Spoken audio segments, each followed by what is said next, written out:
मुल्कासुर से युद्ध के लिए सीता का प्रस्थान वर्णन। उस दिन पहले से ही सीता की बाईं भुजा और बाईं आंख फड़क रही थी। इस शुभ सूचक संकेत से उन्हें बड़ी प्रसन्नता हो रही थी। उसी समय राजसभा में विराजमान यूपकेतु के समीप गरुड़ जी और हनुमान जी ने आकर राम का संदेश कह सुनाया। उसे सुनकर यूपकेतु ने उस समाचार की सूचना सीता को दी। फिर तो राम की वैसी आज्ञा प्राप्त होते ही सीता तृक्षणा ही कुछ ब्राह्मणों, पुरोहित तथा अग्निदेव को साथ लेकर गरुड़ पर जा बैठी। अग्नि को वह अपने साथ इसलिए ले गई कि स्त्री बिना अग्नि के अपने गांव की सीमा का उल्लंघन ना करे। यह एक नियम है। पतिविहीन स्त्री के लिए शास्त्र की यह आज्ञा है। अग्नि को लेकर वह प्रवास भी कर सकती है। मृत्यु लोक के निवासियों और सब ब्राह्मणों को उचित है कि वह देवताओं की समानता का कार्य करे। गरुड़ पर सवार होते ही हनुमान जी रक्षा में लग गए। सीता मार्ग के अनेक देश विदेशों को देखती हुई लंका की ओर चली तथा बहुत ही शीघ्र लंका में पहुंचकर उन्होंने देखा कि श्री रामचंद्र जी कल्प वृक्ष के नीचे विराजमान हैं। तब गरुड़ से उतरते ही उन्होंने श्री रामचंद्र जी को प्रणाम किया। अभिवादन को स्वीकार करते ही राम ने कहा, सीते, मैं देख रहा हूँ तुम्हारा मुंह कुंभिला गया है और तुम अति कुत्सित हो गई हो। राम के इस बात को सुनकर सीता ने मुस्कुराते हुए लज्जित भाव से कहा कि क्यों ना हो, आपका वियोग ही ऐसा है। सोना, जागना, भोजन, जल, आपके वियोग में सब कुछ ध्यान तत्परता ने हर लिया था। निद्रा काल में, स्वप्न अवस्था में भी तो मेरे नेत्र आप ही के दर्शन करते रहे और इसमें इसे आनंद था। आपके मुख का प्रतिबिंब रूप उदित चंद्र भी अच्छा ना लगता था। उसकी ओर देखकर भी तो मेरे मन का संताप दूर नहीं होता था और मन को तृप्ति ना होती थी। यद्यपि आपके शब्दों के समान ही कोकिल की बोलती भी, किंतु उसकी बोली भी प्रिय ना लगती और वह भी शूल के समान कानों को ज्ञात होती थी। मधुर धूप का सुगंधित मिश्रित वायु यद्यपि आपके अंग स्पर्श सा ही था, तथापि मैंने उसका भी कभी आलिंगन नहीं किया। इस बीच आपकी विजय हेतु अनेकों प्रकार के व्रत और उपासनाओं को करती हुई आपकी विरह में संतप्त मैंने कभी सुख का अनुभव तो किया ही नहीं। यह सुनकर राम हंसते हुए बारंबार सीता को अपने हृदय से लगाने लगे। उनका स्पर्श करके मस्तक को सूंधा। पश्चात दूसरे दिन राम ने स्नान कर सीता को भी स्नान कराया और समस्त अस्त्र शस्त्र की विद्याओं के आवाहन तथा उनके विसर्जन की रीति को उन्हें सिखलाया। धनुर्वेद की सब विद्याएं प्रदान की। फिर राम की आज्ञा से लक्ष्मण ने रथ तैयार किया। दारुक उस रथ का सारथी हुआ। अनेक प्रकार के अस्त्र शस्त्र, गदा एवं बाण रखा तथा रथ के ऊपर गरुड़ांकित ध्वजा फहराने लगी। शैव्य, सुग्रीव, मेघ, पुष्प और बालाहक नाम वाले 4 घोड़े रथ में जुते। सुंदर छत्र तथा स्वर्ण के दंड लगे और 2 श्वेत चांवर रखे गए। उस रथ में यथास्थान स्वर्ण की कीलें गड़ी हुई थी। जब इस प्रकार वह रथ सज गया तब उसे देखकर रामचंद्र ने सीता जी से कहा, सीते, अब तुम इस रथ पर बैठकर मुल्कासुर को मारने के लिए प्रस्थान करो। सीता ने राम की आज्ञा स्वीकार की। उन्होंने अपनी तामसी छाया को प्रेरणा दी।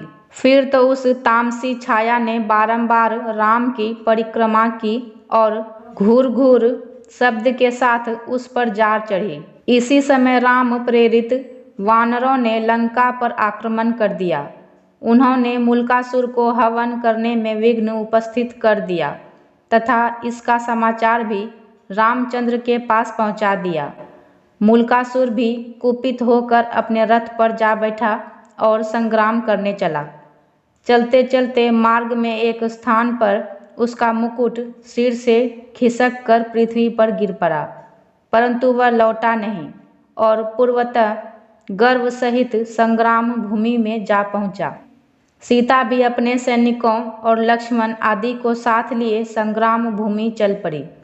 श्री रामदास जी बोले, अब संग्राम भूमि में पहुंचते ही सीता ने अपना विकराल धनु टंकार किया। संग्राम भूमि में भयानक शब्द उत्पन्न हुआ। मुल्कासुर की दृष्टि सीता पर पड़ी। उनका विकराल रूप हो गया था। बड़े बड़े दांत, भयानक आंखें, बिजली के समान पर्वत के केशपाल, ताल की नई लंबी चौड़ी जंघाएं, सूप के समान चौड़े पैर, बंदर के समान मेघवर्ण मुख, लपलपाती हुई जिह्वा और विशाल सिर तथा इसी प्रकार का मुख हो गया था। उनके इस रूप को देख मेघनाथ पुत्र भयभीत होकर बोला, अरे तू कौन है? यहाँ किस लिए युद्ध करने आई हो? मुझे इसका उत्तर दे। यदि तुझे अपने प्राण प्रिय हो तो मेरे समक्ष से पलायन कर जा। मेरा पराक्रम स्त्रियों से लड़ने को नहीं है। इतने ही में एक रथ में राम के साथ बैठी सीता आकाश में उसे दृष्टि आई और बोली, मुल्कासुर, इस समय यह उग्र रूप धारण किए मैं वही सीता चंडिका हूँ जिससे तेरा समस्त कुल नष्ट हो गया है। लंका जिससे नष्ट भ्रष्ट हो गई है, मैं वही सीता हूँ।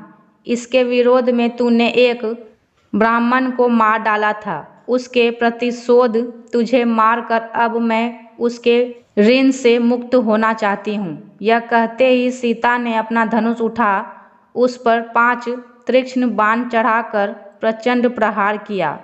तदंतर मुल्कासुर ने भी अपना धनुष उठा सीता पर कई बाणों का प्रहार किया। कितने ही वानर और नृपत्य उस तुमुल युद्ध को देखने लगे। विमान रूर हनुमान संजीवनी बूटी से मृतकों को जीवित करने लगे। फिर थोड़ी ही देर में सब वानरों ने यह देखा कि रामचंद्र सीता सहित कल्प वृक्ष के छाया में स्वर्ण जटित आसन पर विराजमान हैं। दासियां उन पर बीजन कर रही हैं तथा उनके तकिया मसनद आदि लगे हुए हैं। श्री रामचंद्र जी वहां से बैठे बैठे छायामयी सीता तथा मुल्कासुर का युद्ध देख रहे हैं। वह सीता मुल्कासुर के सब आरोपित बाणों को अपने बाणों से काट काट कर खंड खंड कर दे रही थी। तदंतर 4 बाणों से सीता ने मुल्कासुर के स्वयं जूते, घोड़े और 3 बाणों से उसके मुकुट, धनुष तथा कवच को काट डाला। यह देख मुल्कासुर पैदल दौड़कर एक दूसरे रथ पर जा चढ़ा और सीता से पुनः युद्ध करने लगा। उसने सीता पर आग्नेयास्त्र प्रयोग कर दिया जिसे सीता ने वायुआस्त्र से उड़ा दिया। तदंतर उसने सर्पास्त्र चलाया तो सीता ने गरुड़ास्त्र चलाकर उसे व्यर्थ कर दिया। इस प्रकार सीता और मुल्कासुर में 7 दिन तक महासंग्राम होता रहा। इसके पश्चात सीता ने कुपित होकर मुल्कासुर के नाशार्थ अपने एक महान अस्त्र का प्रयोग किया तो पृथ्वी कांपने लगी और समुद्र मर्यादा रहित हो खलबला उठा। उसमें बड़ी बड़ी लहरें उठने लगी। दिशाएं ध्रुव विचलित हो गई। उसी समय उस चंडी रूप धारणी सीता के उस महान अस्त्र ने बात की बात में मुल्कासुर के सिर को काटकर उसके शरीर से अलग गिरा दिया। साथ ही उसके कटे हुए धड़ को लंका के राज दरबार ले जाकर पटक दिया। उसे देख दैत्यों में महान हाहाकार मच गया। देवताओं गण प्रसन्न होकर आकाश में दुंदुभी बजाने लगे। वे अपने विमानों बैठे हुए आकाश में आ गए और रामचंद्र तथा सीता पर सुंदर पुष्प बरसाने लगे। मैंने यह प्रसंग आनंद रामायण से लिया है। मैं हूँ सुगंधा और मेरे चैनल का नाम है सुगंधा ज्ञान सुगंध। मेरा वीडियो अगर आपको अच्छा लगे तो लाइक करें, कमेंट करें और मेरे चैनल को सब्सक्राइब करना ना भूलें। धन्यवाद।